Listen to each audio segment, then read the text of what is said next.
No vídeo em que estudamos o comando new para inserir um registro em uma tabela por procedimento, vimos que se o registro que queríamos inserir fosse duplicado por chave primária ou chave candidata, então poderíamos escolher modificá-lo escrevendo um for each dentro da cláusula whenDuplicate. Mas, e se já sabemos que o registro existe e que o que queremos é justamente atualizá-lo?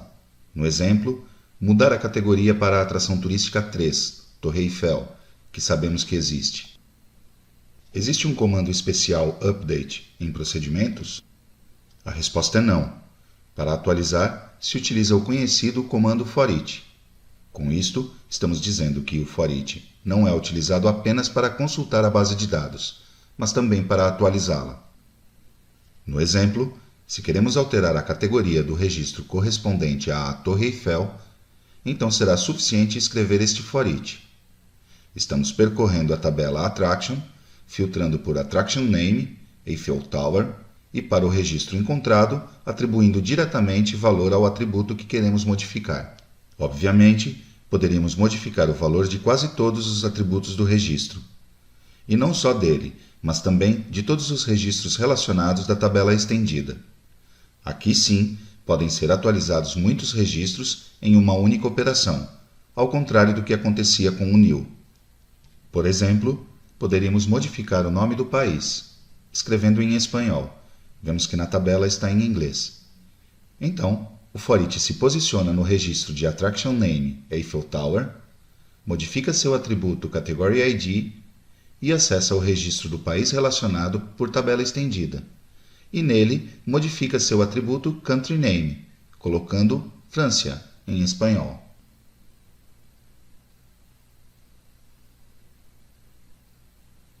A próxima pergunta é se todos os atributos da tabela estendida podem ser atualizados, ou existem restrições.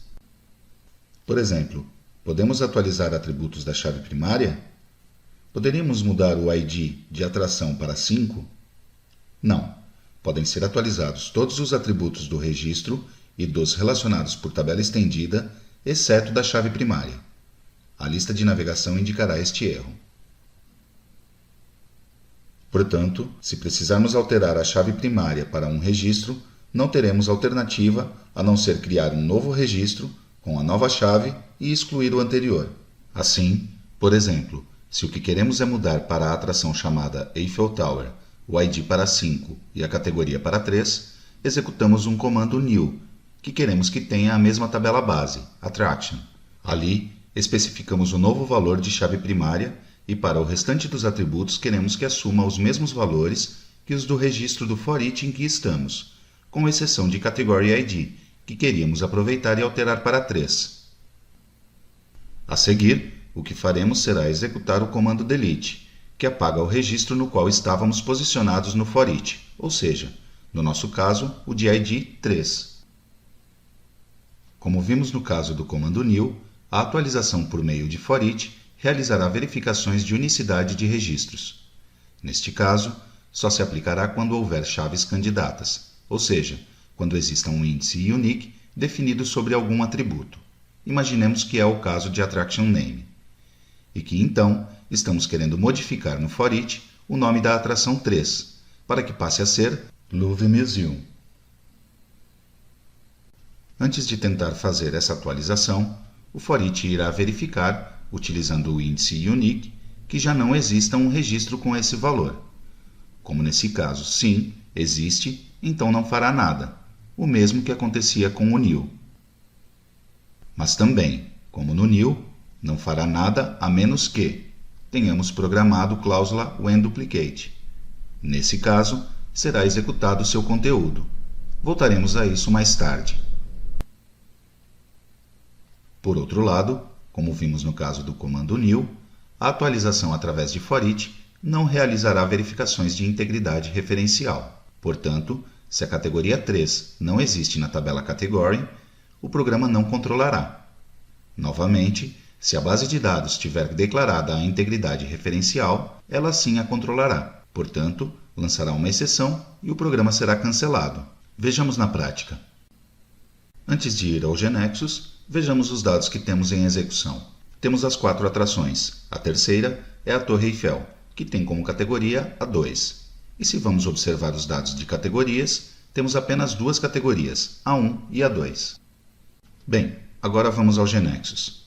E vemos que temos este Web Panel, no qual programamos, no evento associado ao botão, a invocação do procedimento Update Attraction, no qual temos este for each, que o que tenta fazer é mudar a categoria da Torre Eiffel para 1, a qual sabemos que existe.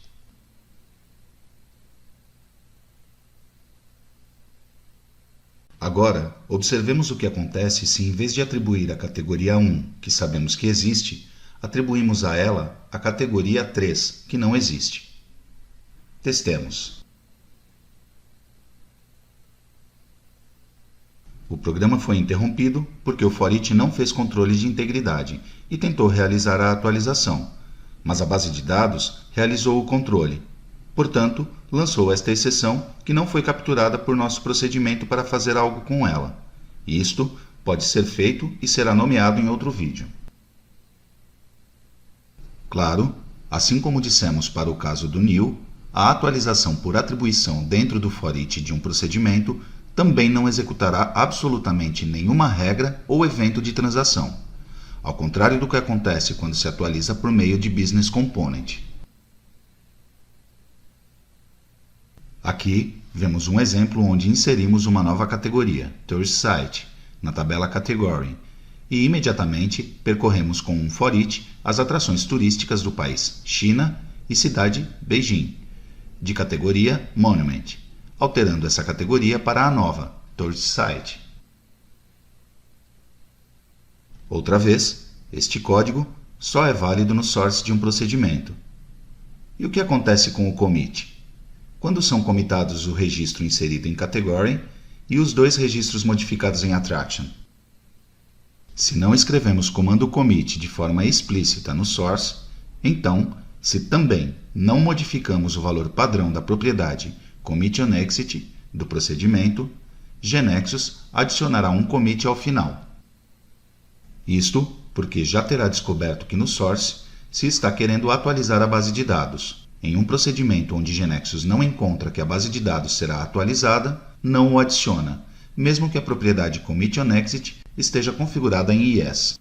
Claro, se quiséssemos que fosse realizado um commit após a inserção da categoria e depois, após modificar as atrações, bastaria explicitá-lo.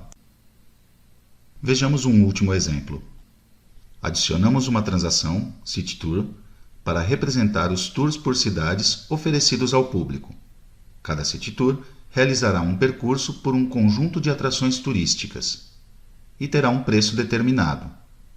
Aplicamos o pattern Work With e adicionamos uma ação que chamará um Web Panel que criamos, que pede ao usuário uma porcentagem e chama um procedimento, que aumentará o preço de todos os City Tours com base nessa porcentagem. Para isso, o que fazemos é percorrer a tabela City Tour e ao atributo City Tour Price atribuir como novo valor aquele que tinha multiplicado por este fator daqui, que é o que aplica o aumento. Também poderíamos ter utilizado diretamente o operador vezes igual, para não repetir o atributo.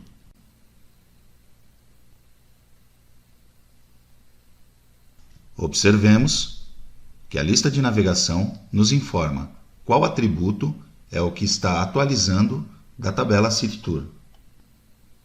Se agora executamos, vemos que temos 2 City Tours inseridos, um de valor 300, outro de valor 200. E o que vamos fazer é executar então este Web Panel. Vamos dizer que queremos que aumente em 10%. E agora, vemos como realmente o fez. Em suma, para atualizar registros especificamente por procedimento, temos o comando for each. Em seu corpo, além de poder fazer outras coisas, podem ser atualizados tanto atributos da tabela base como da tabela estendida. A única restrição é que a chave primária da tabela base do for each não pode ser atualizada. Por outro lado, Havíamos visto que o único controle programático que se realiza é o controle de unicidade. Para o caso do for each, será controlado que nenhuma chave candidata se repita. Se o for each descobre que se realiza a atribuição, isso repetiria essa chave, então não faz nada, a menos que seja programada a cláusula whenDuplicate. No código desta cláusula pode ser programado um new para inserir um novo registro, por exemplo. Sabemos que o for each não faz controle de integridade referencial, por isso, tentará realizar a atualização que se tenha especificado, independentemente da existência ou não do registro referenciado. Isto é por motivos de desempenho, mas as bases de dados, em geral, realizam a verificação. A menos que desativemos essa funcionalidade, portanto, se não for desativada e a integridade falhar, lançarão uma exceção. Por último, para que o registro fique comitado na base de dados, devemos nos certificar de que o comando commit seja executado. Em um procedimento, por padrão, é colocado um commit implícito ao final, desde que seja entendido que no source está sendo acessada em algum lugar a base de dados para atualizá-la. Mas podemos escrever explicitamente commits no source, onde seja conveniente para nós. Não veremos aqui, mas opcionalmente pode ser especificada uma cláusula blocking, que o que faz é permitir fazer atualizações em bloco, em vez de registro a registro. Ou seja, processará os registros em blocos de N para reduzir os acessos e melhorar o desempenho. Por último, algo que não dissemos até o momento é que as redundâncias não são mantidas automaticamente quando se fazem atualizações por procedimento. É de responsabilidade do desenvolvedor fazer isso. Isto significa que se uma redundância depende de um atributo que está sendo atualizado, GNexus não buscará ou calculará o novo valor para armazenar no atributo redundante. O desenvolvedor tem que fazer isso. Sobre tudo isto, podemos encontrar mais informações em nossa wiki. A seguir, veremos como eliminar por procedimento, embora neste mesmo vídeo já vimos um exemplo.